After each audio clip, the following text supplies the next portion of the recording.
passes.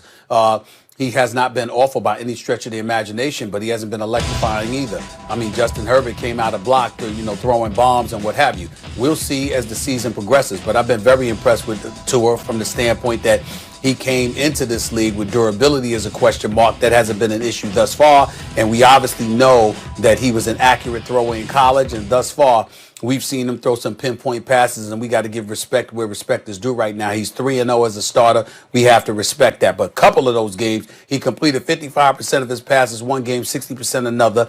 They don't have much of a running game. I'm looking at Devontae Parker. I think it's Gesicki. I think that's the tight end's name, along with some others. We'll see what happens as the season progresses. But when you look at the Miami Dolphins, their defense is clearly the story for their season thus far. Outside of making the switch from Ryan Fitzpatrick to Tua Tagovailoa, the story for the Miami Dolphins has been their defense. It's a top 10 defense. They give up yards rushing and passing, but they don't let you into that end zone much. And that's a credit to their defense and what they're doing, led by their defensive coordinator for you, and obviously Brian Flores. But the bottom line is, it's about their defense. We'll see what happens as the season progresses with Tua. I like him a lot. But in terms of acting like he's arrived, like we've seen, the man is it, I don't know that yet.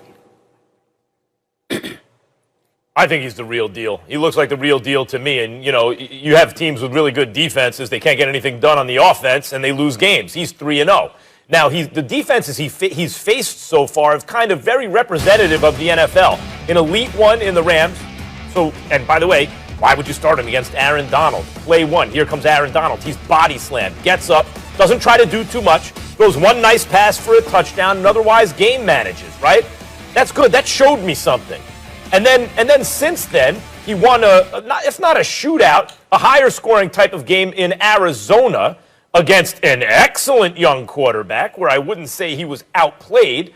And then he linked up with Justin Herbert, and Joey Bosa's been out, and the Chargers defense hasn't looked recently what it's looked like, earlier in the season. And that's why, he's faced all different kinds of NFL defenses so far, and each time he's done what he's needed to do.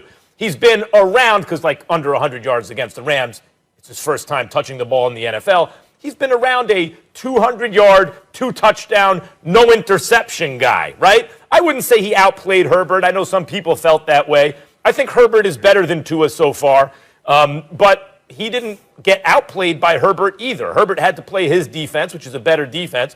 But even considering that, I wouldn't say he got outplayed by Herbert. I would say it was about even. And when you think of some of the quarterbacks that Herbert has played against, where it looks like Herbert's about the same as that guy, we're talking about all the best quarterbacks in football. Whenever Herbert's linked up with a future Hall of Famer, it's I don't know, he looks like he belongs. Tua looked like he belonged with him.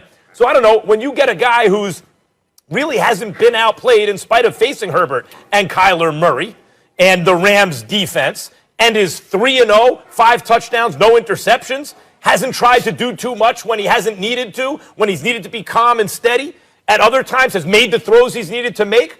The whole question with him is his health, right? The hip, knock wood, has been okay so far. The foot is hurt, but he's been practicing. Tua looks like the real deal to me. So, look, when I listen to you talk about being the real deal, I think about I really think about the song The Next Episode, featuring Corrupt Nate, Snoop Dogg, and Dr. Dre, and they say in that song, hold up, wait. Listen, when I hear that, hold up, wait, I think about Tua, because guess what? They have a defense that is scoring on defense. Last week, a block punt. No one's talking about special teams, too, because they had a score set up by the special teams. Yes, so when your defense can score on defense, they can set you up with field position. In his first game, he threw for 93 yards. How do you win football games throwing for 93 yards? Defense, special teams, the other two phases. So right now, I'm going to hold up and I'm going to wait on Tua, because I need to see more from him for me to decide on if he is the real deal or not. And Rob, here's another thing with me. Usually, Max, and I'm not saying that Tua can't run, because obviously he's got some legs on him, and we've got some wheels on him, and we've seen him run. But he's not Lamar Jackson. He's not Tyler Murray. He's not Kyler Murray. And so when I look at it from that standpoint, I'm thinking about his miniature size standing in that pocket. And when you're talking about elite defense, it doesn't even have to be elite. This is the National Football League. They can figure out your strong points and your weaknesses and find a way to kind of exploit that to some degree. Because he doesn't have necessarily the scrambling ability a guy like Kyler Murray does, I'm going to be interested to see how is he going to be primarily as that pocket passer once you apply the pressure to him. What are they going to be able to do schematically to free him up to fling that football the way they? I know he's an accurate passer, but what are they going to do schematically once these defenses figure him out just a little bit? That's all I'm talking about, Max, when I'm talking about just waiting and seeing. All right. Rest in peace, Nate Dogg. Let's keep it moving here, guys. I got more football I want to get into. Some other big matchups this weekend. Aaron Rodgers, 7-2 Pack play the 6-3 Colts, and in a battle of two teams, both 6-3, the Titans play Lamar Jackson and the Ravens in a rematch of last season's Tennessee divisional playoff win over the 2019 MVP. Stephen A., who needs the win more? Your boy Rodgers, is he still a bad man, or the MVP, Action Jackson?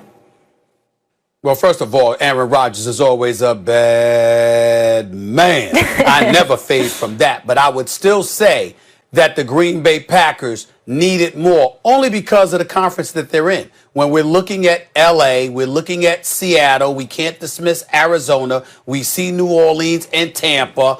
Obviously, you look at it from that perspective, and you're the Green Bay Packers. I definitely think you want to win these games. You want to send a kind of message of how formidable you are.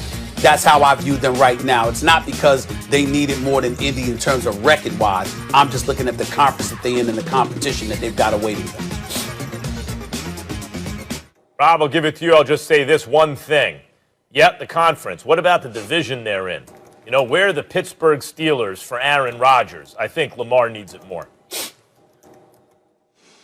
Yeah, I'm going with the Ravens. I think they do need it more. This one's about confidence, and you can't lose back-to-back games. Losing to the Patriots, a game they should have won. Yeah, everyone's going to talk about the weather, yada, yada, yada. But at the end of the day, when you lose back-to-back games and you're